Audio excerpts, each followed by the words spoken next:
Well, I was the deputy commander, deputy commandant at the United States Naval Academy. So we were 30 miles from Washington when the attack occurred in New York and on the Pentagon, ultimately, and in the field at Shanksville, Pennsylvania.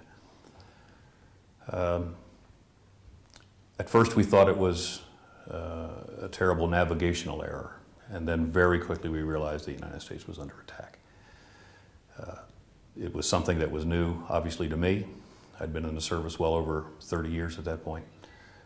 And at that point, we realized that our future was going to be dramatically different than all that we had experienced in the previous years of the Cold War.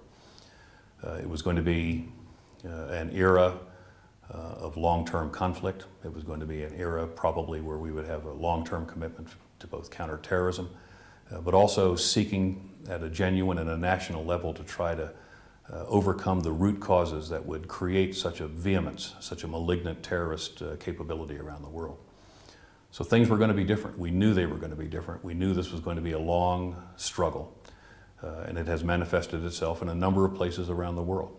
And in Afghanistan, it had a uniqueness to it, where U.S. and coalition forces ultimately and swiftly responded to that attack, ultimately threw off the Taliban darkness, if you will, that had descended on this country and permitted it to become a safe haven for the Taliban and Al-Qaeda and other terrorist organizations.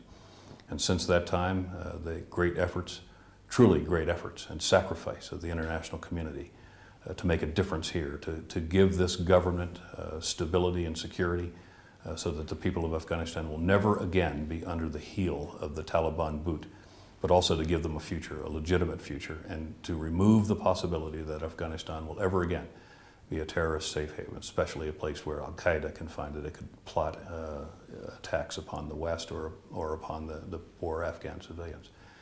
So it's been a long war. It's been 10 years, and many of us have served in a number of places overseas in the course of the prosecution of that war. But if you spend a little time here in Afghanistan today, you see hope in the faces of the people. You see great change over the last several years. You see progress as it will ultimately unfold under the transition concept of the Lisbon Conference. You see great partnership for the future between both the United States and NATO and the international community to accomplish something that is enduring, something that is admirable, something that is good for the people of Afghanistan. So out of the great darkness, frankly, of the 11th of September in 2001, while we've got work to do here still, I'm encouraged about the future.